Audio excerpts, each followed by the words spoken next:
Everybody, if today is your birthday, it is Thursday, October 10th. If today's your birthday, happy birthday. And let's go over some of the celebrities that share a birthday with you. Today, Mario Lopez turns 51. Bull star Josh Giddey is 22. Brett Favre hits the double nickel. He's 55. NASCAR racer Dale Earnhardt Jr. is 50. Singer Maya turns 45, and rocker David Lee Roth is 70. Tomorrow, Friday, October 11th, Cardi B turns 32. TJ Watt is 30.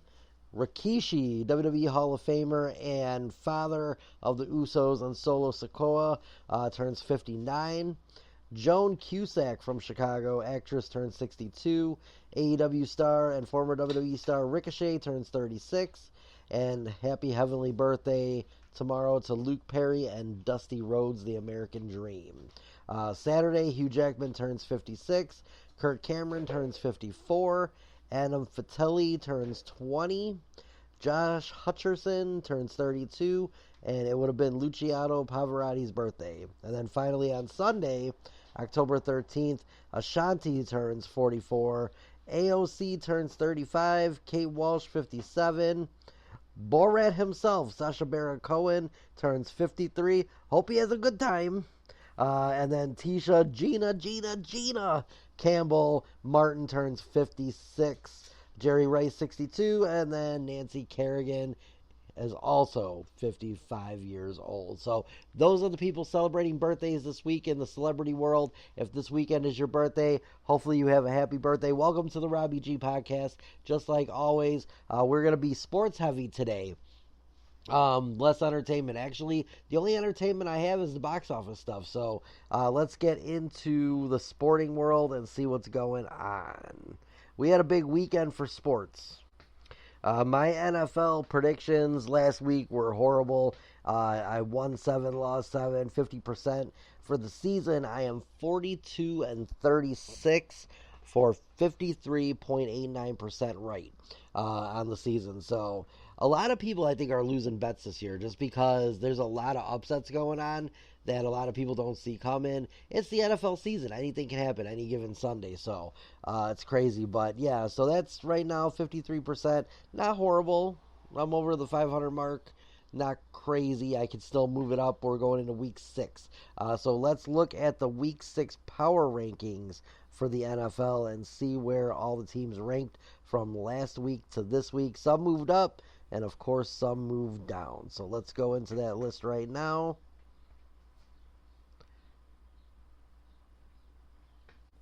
All right, so here is the power rankings. Let's start with number 32, the New England Patriots, who are 1-4, are still in the same place as last week at 32. Number 31 is the Carolina Panthers, who are still 1-4 and still in the number 31 spot. They haven't moved. Cleveland Browns at number 30 at 1-4. Last week they were ranked number 27, dropping 3 spots. Jacksonville Jaguars last week were 30. They went up a spot to 29. They got their first win of the year, so that moved them up a little bit. Let's see. The Tennessee Titans at 1-3. I believe they were on their bye week. They were number 29 last week, number 28 this week. The Los Angeles Rams, who are 1-4, they dropped 2 spots from 25 to 27. The Las Vegas Raiders at 2-3. Last week were 21. This week 26. The New York Giants coming in at number 25 at 2-3.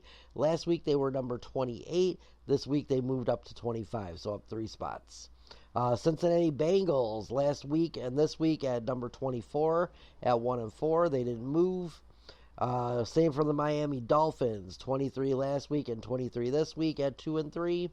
Indianapolis Colts last week were 19. This week they dropped 3 spots to number 22 at 2-3. The New York Jets at 2-3 went from 16 last week to number 21 this week. Crazy. And then they fired their coach. We'll talk about that in a second. Let's see. Number 20, the Arizona Cardinals. Last week were 26. This week they are number 20. So they went up 6 spots. Not bad. At 2-3. Denver Broncos. Last week were at number 22. This week they move up 3 spots to 19. Let's see. The Los Angeles Chargers at 2-2. They were on a bye week. Let's see. They were 18 last week. And then they are 18 this week. So they stayed the same. My Chicago Bears. Last week number 20. This week 17 at 3-2.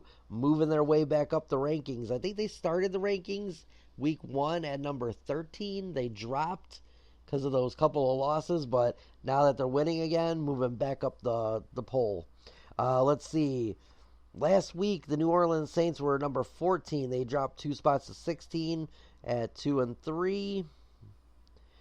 Pittsburgh Steelers, 3-2. They were 12 last week. They dropped to number 15 this week. All because of a loss. It's crazy how that happens. Atlanta Falcons, last week were 17. This week they moved up 3 spots to number 14 at 3-2. San Francisco 49ers, last week were number 9. They dropped 4 spots to number 13 at 2-3. Number 12, the Seattle Seahawks, 3-2. Last week they were number 6. So they dropped 6 spots all the way to number 12. Philadelphia Eagles at 2-2. Last week were 13. This week 11. So they moved up 2 spots. Dallas Cowboys, last week were 15. Went up 5 spots to the top 10. So they are number 10 on the list at 3-2. Number 9, Green Bay Packers. Last week they were 11. Move up 2 spots to number 9. Tampa Bay Buccaneers. Last week were number 5. This week they dropped 3 spots to number 8 at 3-2. The Washington Commanders last week were just at the top 10 with number 10. This week, number 7. So they moved up 3 more spots. Let's see. Number 6, Buffalo Bills are 3-2. Last week they were number 3. This week they're number 6. So they dropped 3 spots. Number 5, Baltimore Ravens. Last week were 7. This week they move up to number 5, 2 spots. Detroit Lions staying the same. Last week and this week, number 4. Houston Texans, last week were ranked number 8. They are number 3. They went up 5 spots at 4-1. Minnesota Vikings still in number 2, 5-0, just like last week. And the same thing with Kansas City Chiefs, 5-0, and they are number 1. Last week were number 1. So there you go. There's your power rankings going into this week. It's crazy. I think the Bears, I'm glad that they moved up finally. They deserve it. If you joined my show on Monday, we talked a little about the Justin Fields and Caleb Williams comparisons. Just not cool. Jets fired their head coach. Aaron Rodgers effect again. Everywhere he goes, he gets a head coach fired. He's done it in Green Bay, and now he did it with the Jets. Maybe Aaron's the problem. Maybe Aaron Rodgers is the problem. Maybe he should have just retired. After he got hurt last year, he should have just hung it up and said, you know what? I'm done. I don't need to play anymore. He's not playing at a good level. Like the thing is, he's coming off the Achilles injury, but still, the fact of the matter is, he's not helping the team. He's not doing good. I mean, he even laughed about the fact that he said he had nothing to do with the firing and he thought it was funny. I think he did. I mean, come on. He's Aaron Rodgers. They want to keep him.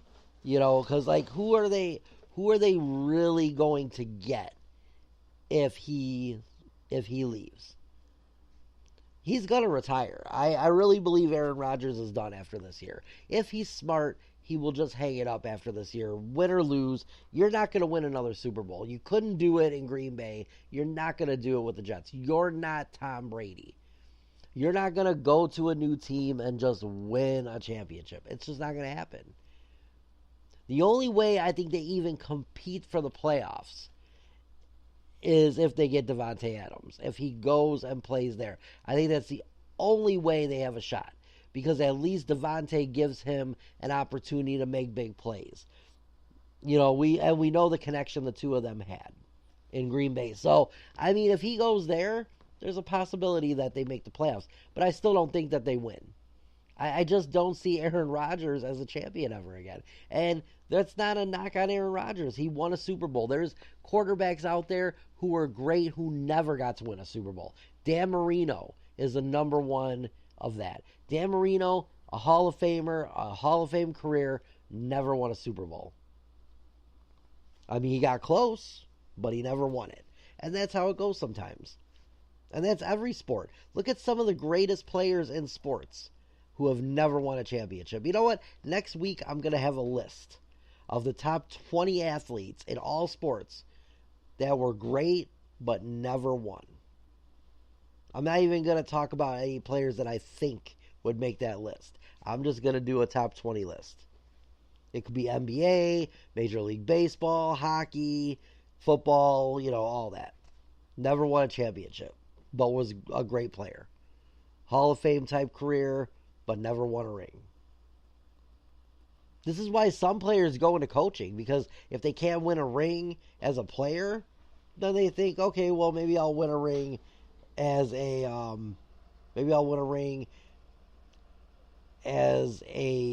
coach. So at least I got something.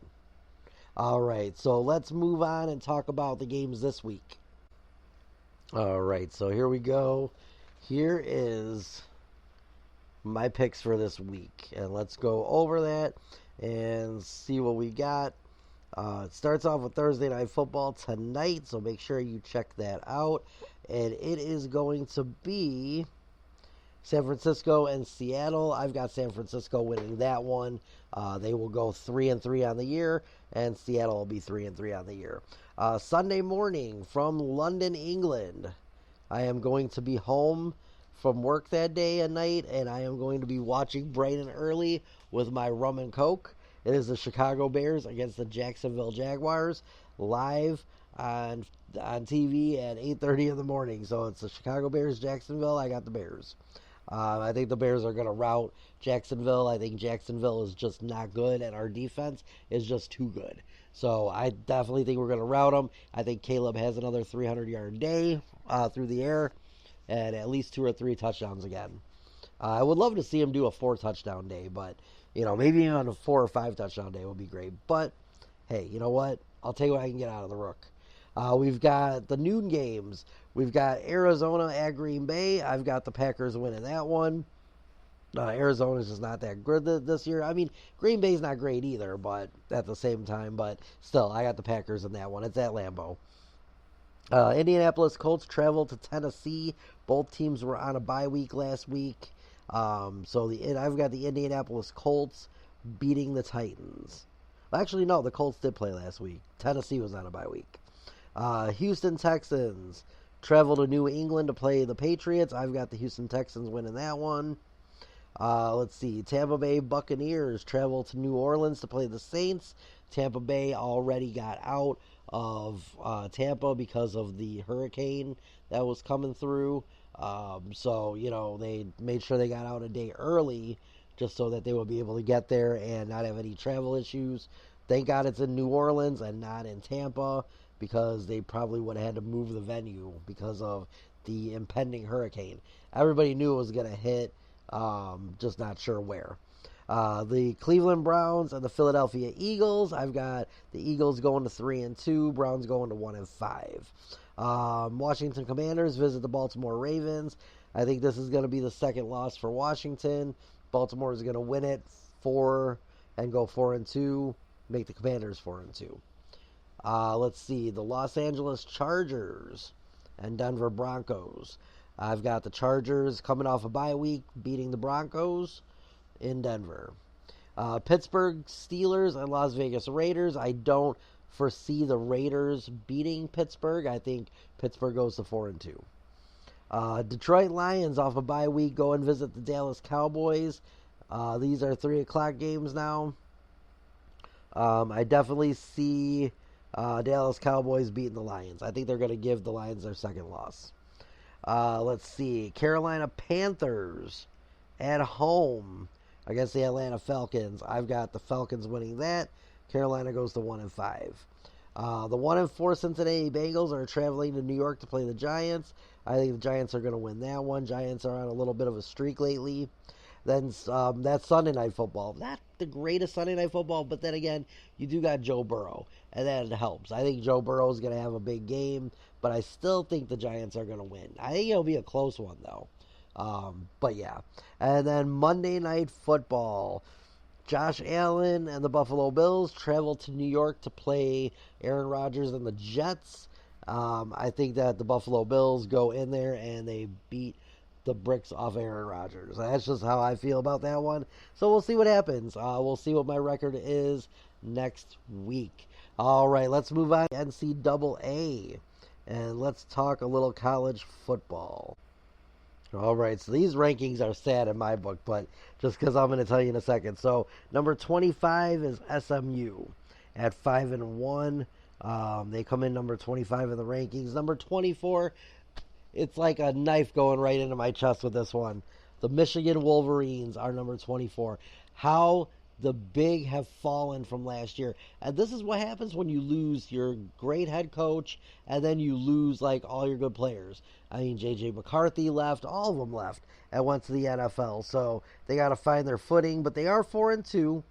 Michigan Wolverines, number 24. Believe it or not, number 23 is my other favorite college team. The Illinois Fighting Illini, 4-1. Yeah. Number 23 in the rankings. Number 22 is Pittsburgh, who's 5-0. Number 21 is Missouri, who are 4-1. We have a tie for 19-20-ish. It's Oklahoma, the Sooners at 4-1. Kansas State at 4-1. They're tied.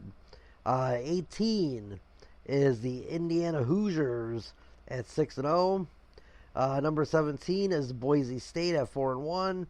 16 is Utah at 4-1. Number 15 is Texas A&M at 5-1. 14 is BYU at 5-0. Number 13 is LSU at 4-1. Number 12 is Iowa State at 5-0. Number 11 is Notre Dame at 4-1. Number 10 is Clemson at 4-1. Number 9 is Ole Miss at 5-1. Number 8 is Tennessee at 4-1. Number 7, Alabama. We're going to talk about why they moved down so far in just a minute. But Alabama, 4-1, Roll Tide at number 7. Man, it's crazy how they fell. Number 6, the University of Miami at 6-0. Number 5 is the Georgia Bulldogs at 4-1. Number 4, Penn State at 5-0. Wow. Number 3 is Oregon at 5-0. Number 2 is Ohio State at 5-0. And number 1 is Texas at 5-0. So let's rewind back to Saturday. It was my birthday. I was home. I was watching WWE Bad Blood. And earlier that day, I was thinking about betting on Alabama losing to Vanderbilt. Now, Vanderbilt was like a plus 1,500 or something crazy.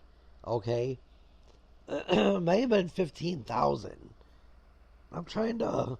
Oh, sorry about that. I'm trying to think where they were at. I looked at the number. It was a crazy number. I thought about betting $10 on Vanderbilt, but I'm like, there's no way that Vandy is going to go in and beat Alabama, who's undefeated. They never beat any teams that are ranked in the top 5. Okay? They never do.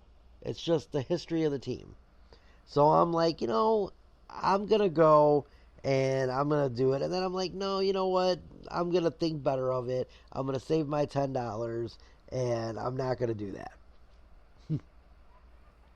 Boy, was I stupid. From my calculations that night, and from what other people said, if you would have went with them, you would have won $1,500 taking them. No one could believe that happened. And I mean, to go from beating ranked teams, okay, you don't ever beat a ranked team, and all of a sudden, you come in and you get this huge upset. It was crazy. I was just in shock that happened. And I think everybody was. Nobody saw Vanderbilt doing it. And the fact is, they only beat them by 5 points. They only won by 5. It was a very close game at the end. But I was happy for Vanderbilt. You know, that's always big to get those kind of wins. Let's go over week 7 of the stuff. Let's see what they got. So tomorrow on Friday, you've got number 16 ranked Utah against Arizona State. Saturday, the 11 o'clock games, the early games, you've got number 10 Clemson taking on Wake Forest. Number 21 Missouri taking on UMass. South Carolina is going to play against number 7 Alabama. I'm going to have to see what that is. Stanford. These are the 2:30 games. Stanford against Notre Dame, number 11 ranked. Number 1 Texas is taking on number 18 Oklahoma. California against number 22 Pittsburgh. Purdue is facing number 23 Illinois. Number 4 Penn State versus USC. And Arizona is taking on number 14 BYU. Missouri State is going to be taking on number 5 Georgia. Florida versus number 8 Tennessee. Number 9 Ole Miss versus number 13 LSU. Number 2 Ohio State versus number 3 Oregon. That's going to be a good game. That's Saturday night. Iowa State, number 11, takes on unranked West Virginia. Number 18 Kansas State takes on Colorado in a late game. And then the other late game is Boise State, number 17, taking on Hawaii. And that's a 10 o'clock start. So Michigan's not playing this week. So they should stay ranked for next week. We'll see what happens.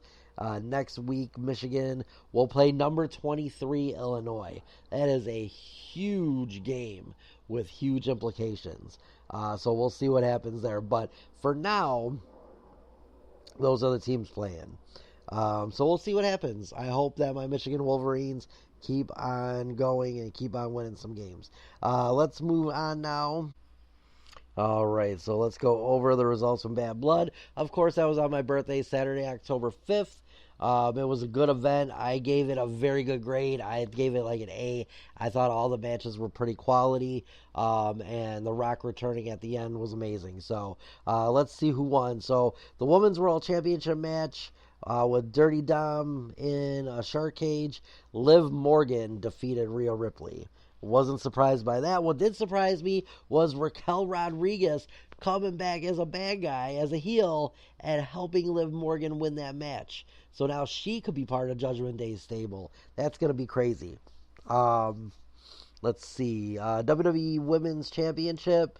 Nia Jax defeated Bayley. There was a tease for the cash-in with Tiffany Stratton. I think that Nia Jax is going to lose to Tiffany Stratton. She's going to cash in and beat her, which would just be amazing if that could happen. It kicked off with CM Punk defeating Drew McIntyre in Hell in a Cell. That was amazing. That match, they left everything in that cell. Blood just pouring down both their faces, not blanked out on the TV. It was beautiful. It was like watching Attitude Era Wrestling again. Triple H, chef's kiss. That was an amazing way. If that ends the series with the two of them, that is going to be an amazing way to end it. I don't even think they could top it in a fourth match after what they did in Bad Blood. It was great. Drew McIntyre was strong like throughout most of the match. CM Punk came back, did his stuff. made him beg just like he said he was going to, and then he finished him off. It was beautiful. The one scene of the match where Drew McIntyre, everybody thought it was thumbtacks in the bag. It was actually little beads from, it was supposed to be from his, like, bracelets and stuff. That was amazing. That was good too. I loved it. Other big matches, of course, we got to see the match between, hold on, Damian Priest and Finn Balor. That was a good match too. Wait, what is it not telling me? Hang on.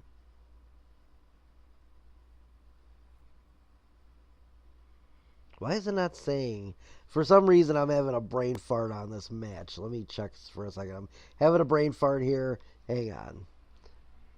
I believe Finn Balor won. Let me see. But I might be wrong. And like I said, I was having fun that night. Let's see. I don't know why, but that WWE one was not telling us what happened. Oh, Goldberg. That was awesome. Goldberg and Gunther. That was cool. And that match will probably happen. Because Goldberg does have a few more left.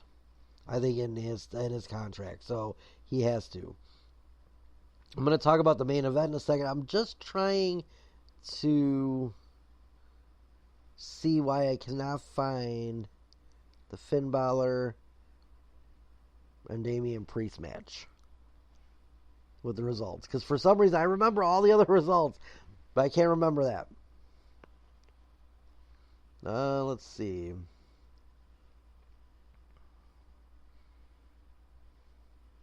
There's a lot of celebrities there, too.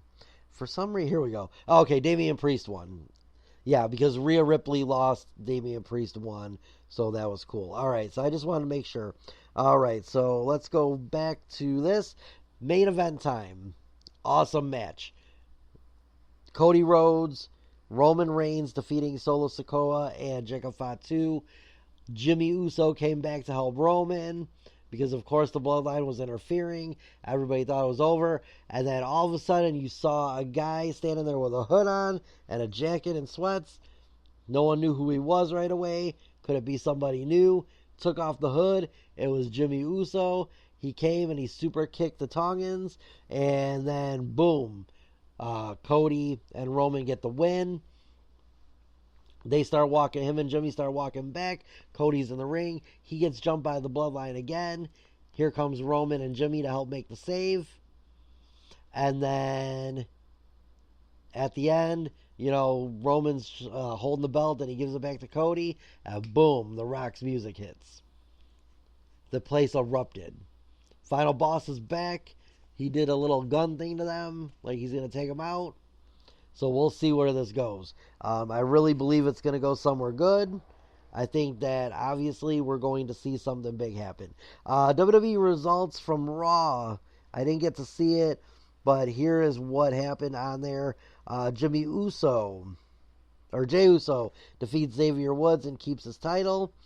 Sheamus defeated Pete Dunne in a good old-fashioned Donnybrook. Let's see. Team Natalia wins 10-woman tag team match. Gunther defeats Sami Zayn and keeps his World Heavyweight Championship. Let's see.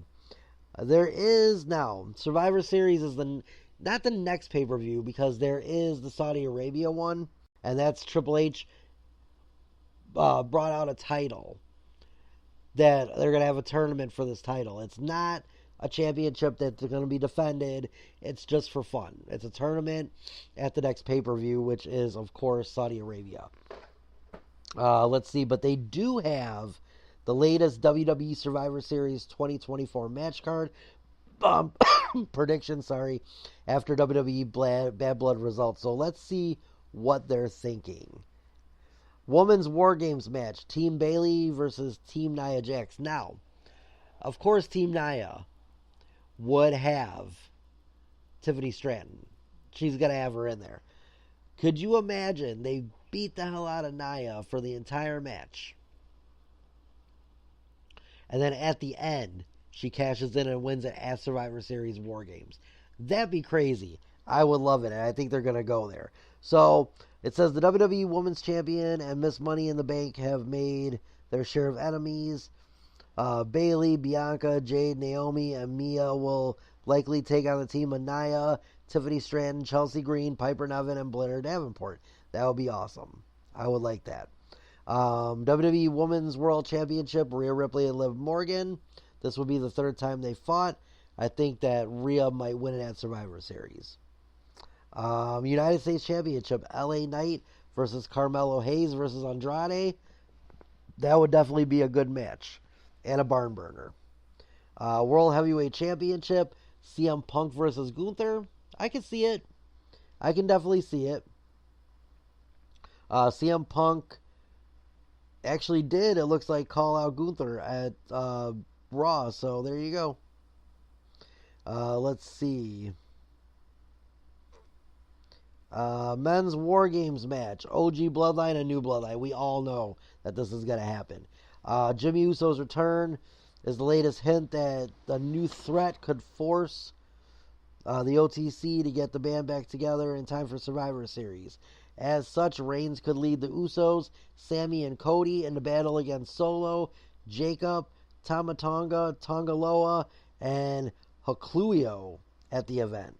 The Rock also returned on Saturday night, but Haku's youngest son is a more plausible option for the fifth member of the team. Hakuyo reportedly signed with the WWE earlier this year, and his highly anticipated debut could coincide with Survivor Series. The company probably wouldn't want to risk the Great One in a match like War Games when he is integral to the plans for WrestleMania 41. So, I could see The Rock possibly be out there as like the leader of the New Bloodline. He's not necessarily going to be the tribal chief, but he's going to be the leader that brought them all together.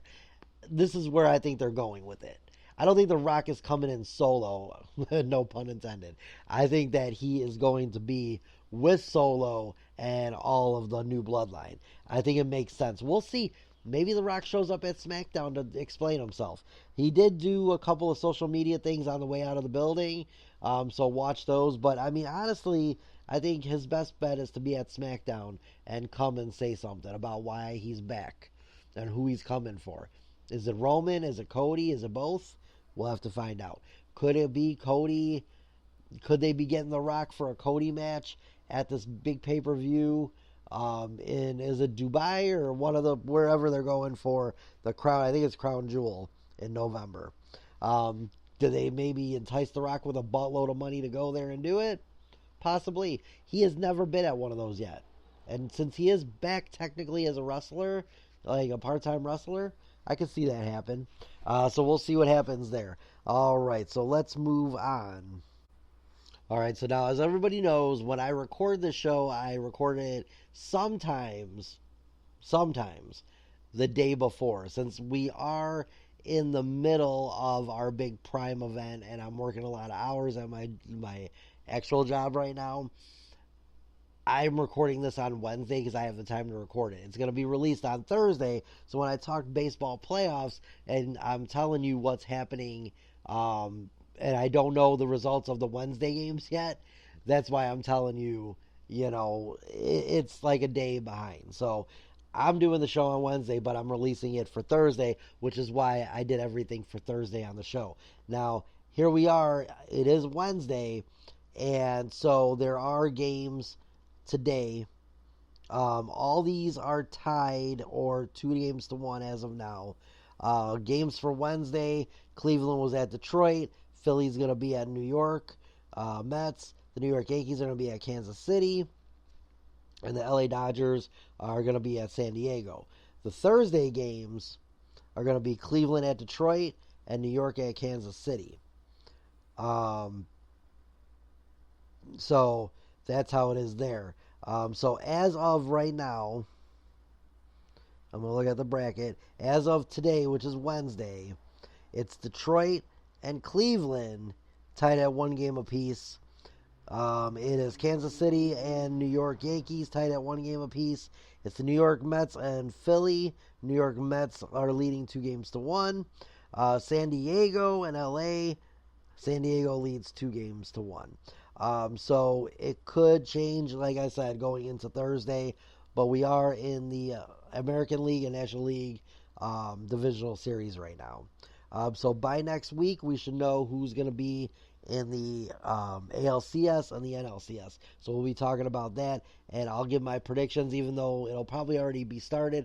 Next week, I should be recording my show on a normal Thursday, probably. But like I said, some shows I record a day before, some I record a day of the release of it. So that's why I don't want to hear people say, well, who won or why don't you know the series, considering it was yesterday, because I'm recording it today. So that's why. And that's it. So let's go over the WNBA and see where that's at. I don't have much to talk about with these. I'm just going over where everything is right now. So let's see. So tonight, Thursday night, Game 1 of the WNBA final starts.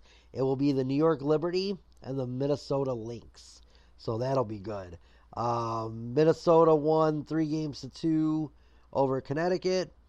And the number 1 seed New York Liberty beat the Vegas Aces 3-1 in the conference finals for both. So yeah, we're going to have a WNBA champion either in New York or Minnesota. I'm taking New York. I think that the Liberty win it. So that's it for that. Let's move on quick to a little bit of talk about the Bulls and the Blackhawks. So the Chicago Blackhawks started their regular season on Tuesday, and they ended up losing 5-2. It's early in the season. They're 0-1. I'm not really that worried. Connor Bedard was Connor Bedarding again. Came out, got 2 assists in the game. He took 5 shots on goal. Nick Foligno had a goal and 1 point. Let's see. Jones had 1 assist and 1 point. Trevathan had 1 goal assisted from Bedard. That's awesome. And then Vlasic had 1 assist. They ended up losing 5-2 to Utah. It happens. It's early in the season. I see a lot of fans already disappointed. It's like, are you guys really expecting this young team to do much this year? Look, it's going to take a few years for them to get there. Just like it took Kane and Taves a couple of years to get there. Once they really get going, they will start to win. But, you got to give them time. The problem with Chicago fans, and this is in every sport, they do not want to give these young men time to adjust and play. They just think, okay, we got Bedard last year, we're going to the playoffs. No, it doesn't work that way. Oh, we got a few new players around them, we're going to the playoffs.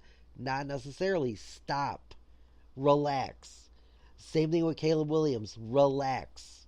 That's what Aaron Rodgers said when he had a bad season to start in Green Bay. He told the fans to relax. They end up making the playoffs. Just stop. Chicago fans, this is why we are hated by so many people.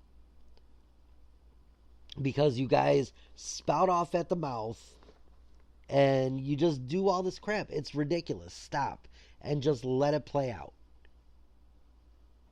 Teams will improve when they're young. They just need a little time. Chicago White Sox are the same way. They had a really bad season this year. It does not mean that we will have another bad season. They might not. So we'll see.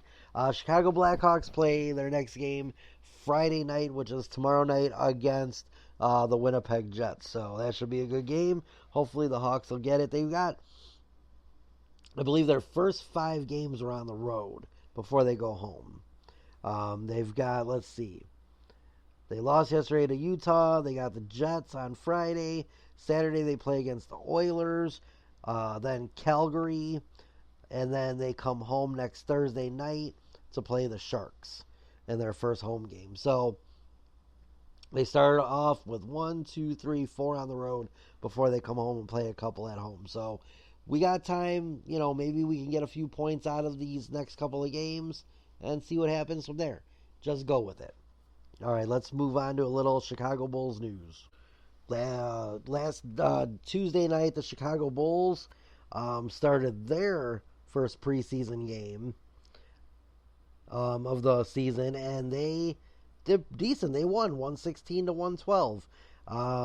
Let's start with the Cavaliers. Mobley had 19 points and 6 rebounds. Let's see. Garland, 13 points, 5 assists. Mitchell, 12 points and 4 assists. Pretty decent. Let's go into the Bulls now, though. Bulls, Zach LaVine played 18 minutes, scored 7 points, 2 rebounds, 2 assists. Patrick Williams, 13 minutes, 4 points, 1 assist and 3 rebounds. Vukovic in 20 minutes, 12 points and 10 assists, 10 rebounds. He had a double-double. Kobe White, 21 points, 3 assists and 3 rebounds in 25 minutes. Giddey, in his first year here, 11 points, 7 assists. That's very good. Phillips had 11 and 5. Let's see. Sumo. Lonzo Ball did not play. He's going to start in the regular season. They already said they'd rather him come back in the regular season and play than risk any kind of injury in the preseason right now. They want to see how he does. So, yeah. Also, oh, man. The rookie, Mataz. I don't know how to say his name yet. He's Lithuanian. Mataz Bazulis. I'm thinking that's how you say his name. 19 years old. Just turned, or actually, he's turning 20 this weekend. That's Monday. That's why he wasn't on my birthdays. Happy birthday on Monday to him. He's going to turn 20 years old. But he scored 12 points in his first game as a rookie for the Chicago Bulls. So, Bulls' future looking bright. A lot of young players. You got Zach LaVine here. We're not getting rid of Zach anytime soon. No one's taking that contract up. You just got to hope that he can go out there and play.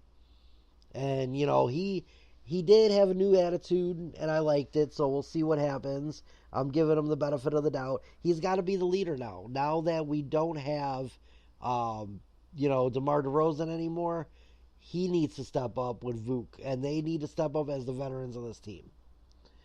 Patrick Williams, too. He had a crappy first start of the preseason. He needs to get going, too. If they're going to be 3 of the starters, they need to get going. Lonzo Ball, I think, is going to be fine. I think he's going to do good. The only thing is, the Bulls this year did say they want to test him for the season. They are not going to let him go in back-to-backs.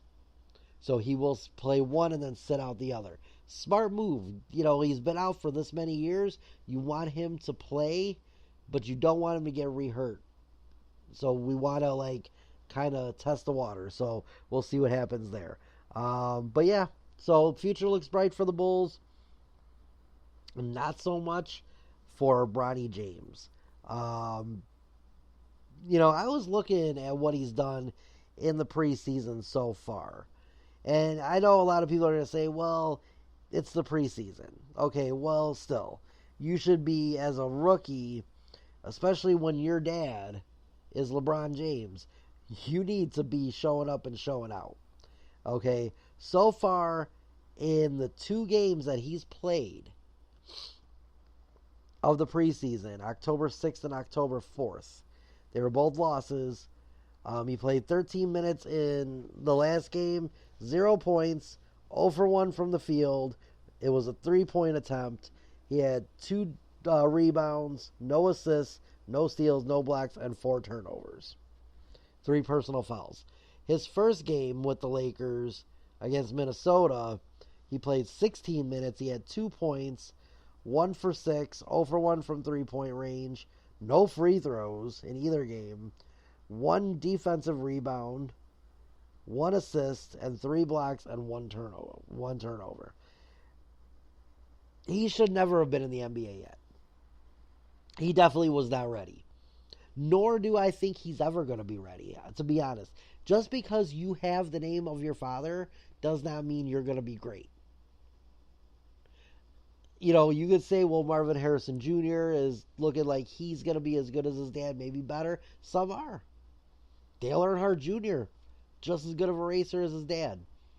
But it's not all the time. And I feel the league did this because it was LeBron James. Do you see Michael Jordan's son playing in the NBA? No. Scottie Pippen's son does. But is he good? No, not really. He's not his dad either. He's not Pip Jr. You know, I mean, I feel like at times I think that everyone's like, oh, well, you know, we should put Bronny in there and let him play and see where it goes. You know where it's going to go? He's going to flop on his face. And that's sad. It's very sad to think about. Because the kid, a few more years in college, could have got better. Was he going to be a starter like his dad and play the minutes his dad plays? I don't think so. But maybe he could average 10 points a game or 8 points a game. Not now. He's not LeBron. He's Bronny. But that's just my opinion. We'll see. I mean, and hey, maybe I'll be wrong. Maybe I'll be wrong. We'll see once the regular season starts. How many minutes are you really going to play the kid in the regular season when it matters?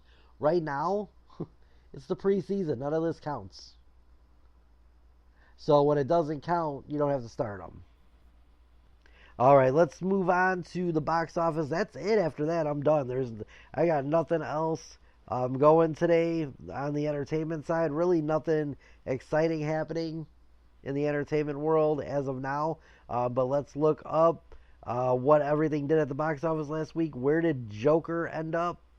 Let's see. I heard, though, that people were wanting refunds on their tickets, which, I'm sorry, but you choose to go and see it. You know what the movie's about. You saw all the previews. You knew what it was about. Suck it up. You lost your money. If a movie is bad, you lost your money. Quick story. I went on 2 dates way before my wife. One date, we saw the worst movie ever. It was not even an hour long. Worst movie ever. We didn't ask for our money back. Second date, or one of my dates, she left me at the theater. She wasn't feeling the date. She called a friend up while I was sitting in the movie theater, and she called up her friend and had her pick her up. Cool, whatever. I stayed for a little bit of the movie. It was horrible. Didn't ask for my money back. You don't get your money back just because you don't like something. Once you pay for it, that is it. You're done. If it was bad, it was bad. That was it. All right, so last week at the box office, the number 10 was Megalopolis. It did 1.1 million weekend gross, 6.7 million total gross on 2 weeks out. Number 9, The Substance, did 1.4 on the weekend, a total gross of 9.7 million in 3 weeks. Number 8, White Bird, did a weekend gross of 1.7 or 1.6, total gross of 1.7 in its first week. Number 7, Deadpool and Wolverine, still hanging in there in the top 10. Weekend gross of 1.6 million, did 634 million at the box office in 11 weeks. Number 6, Sam and Colby, The Legends of the Paranormal. It did 1.8 million weekend and total gross of 1.8. I think it was just like a one-day thing or a couple-day thing, and then it's gone. Number 5, Speak No Evil, did a weekend gross of 2.8 million, total gross of 33 million, total weeks out 4. Number 4 was Transformers 1. In its third week, it did 5.4 million at the weekend gross, 48 million total gross. Number 3, still hanging in there, Beetlejuice. In its 5th week, it did 10 million at the box office with a total gross of 266 million. Not bad at all.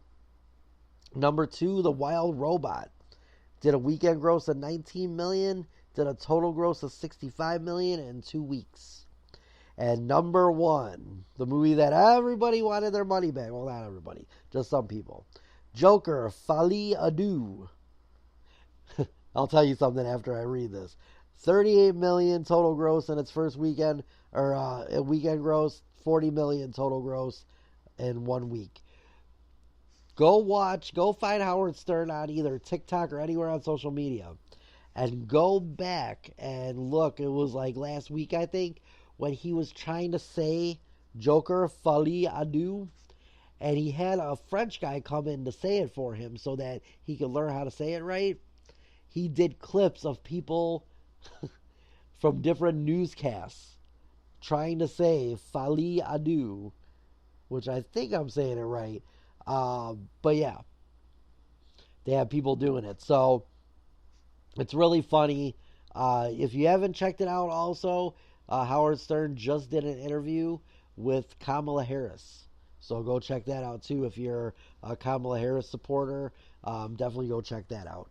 But yeah, so that was the weekend gross. Let's see where those movies are going to be next week. Let's see if there's anything good coming out this weekend that could knock it down. Now remember, with so many people not really liking it, it only got a 5.3 on IMDb. So, I mean, obviously people aren't really liking the movie too much, I guess. I still want to see it, but I haven't seen the first Joker yet. I gotta see the first one. Because they said you gotta see the first to see the second. So I'm gonna have to watch both eventually. Just never had a chance to watch it.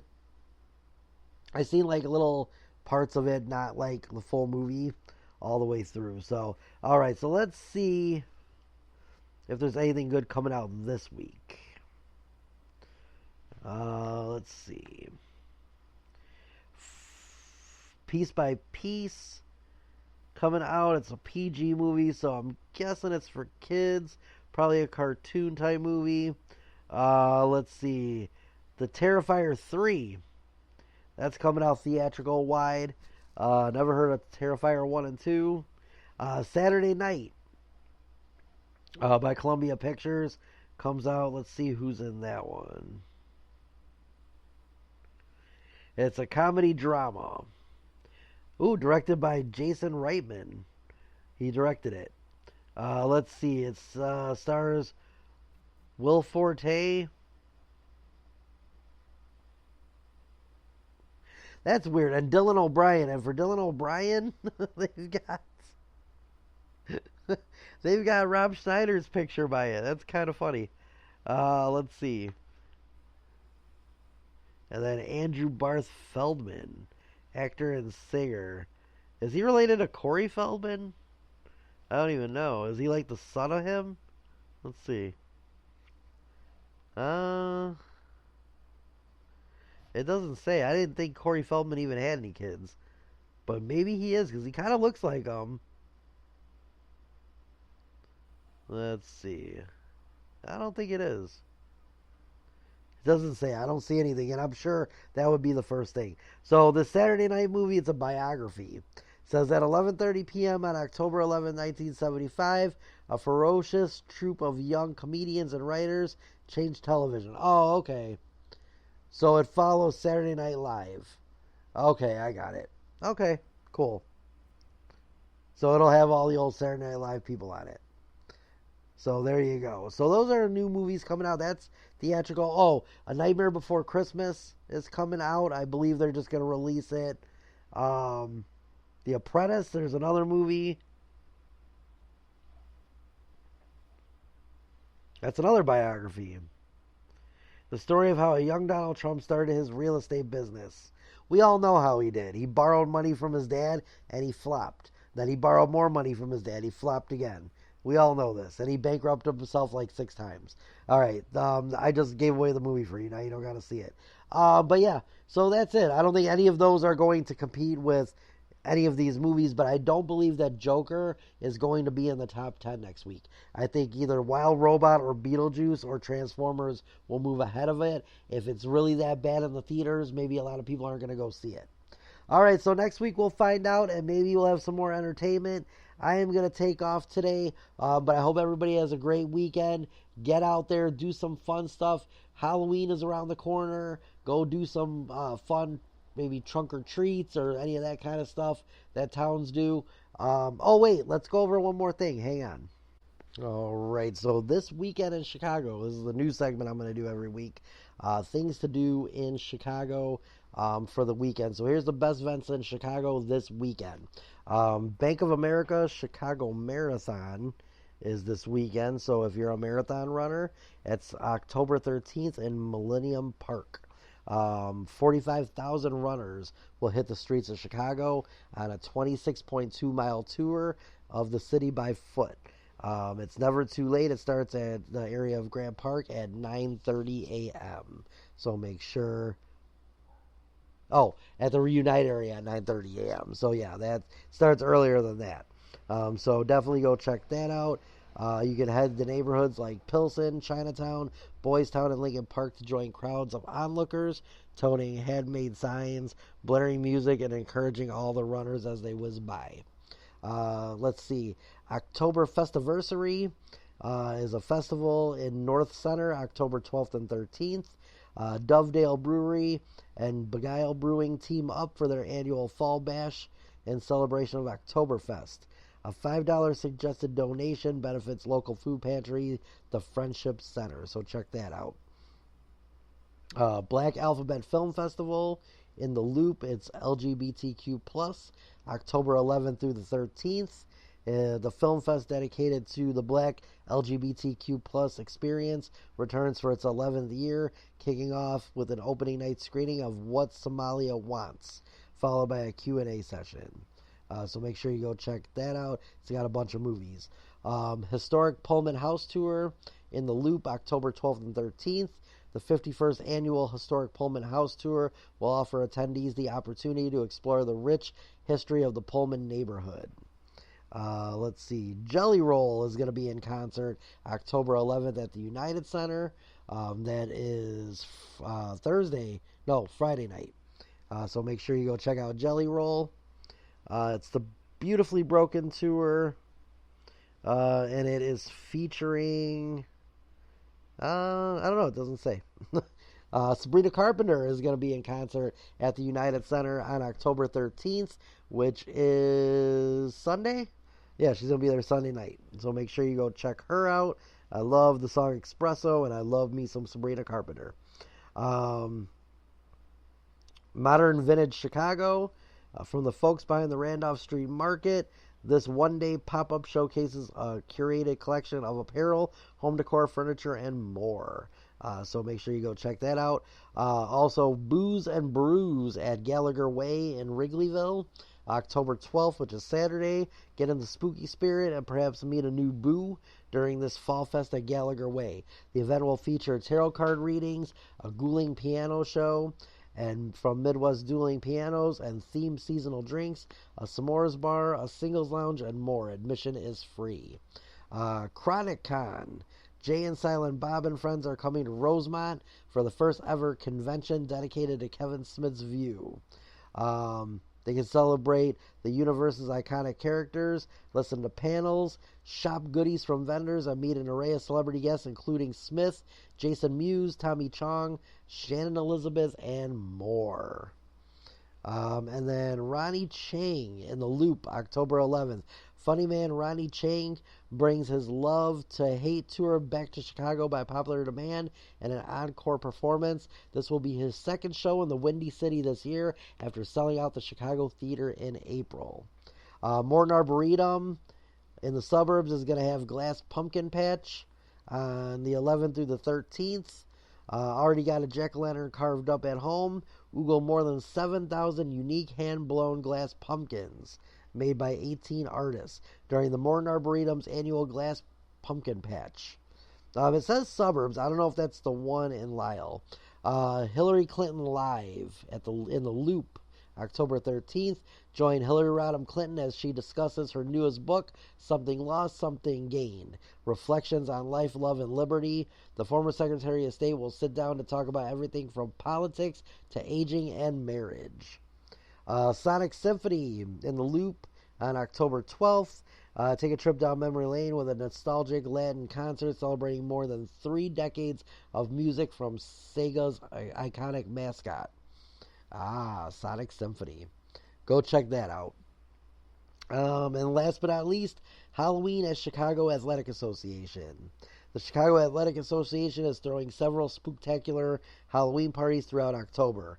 Live out your 90s and Shakespearean fantasies as the CAA transforms into a White City ballroom for Romeo and Juliet Halloween Ball on October 13th. Lace up for Friday night skate night on October 19th. We'll talk about that one next week. Nightmare on Clark Street until November 3rd in Wrigleyville. And then, of course, the Boo at the Zoo until October 20th at the Brookfield Zoo. So, some things to do this weekend if you're looking for some fun stuff.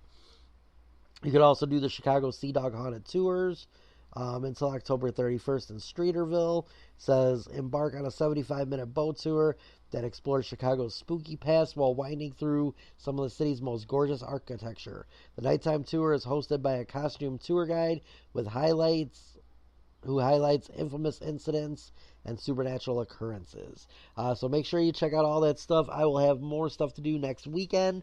But until then, I'm going to take off. I hope everybody has fun and does something fun. Until next week, stay safe, stay healthy, don't die, and I love you all a lot. I'll see everybody next week. Peace out. This is the end of our broadcasting day.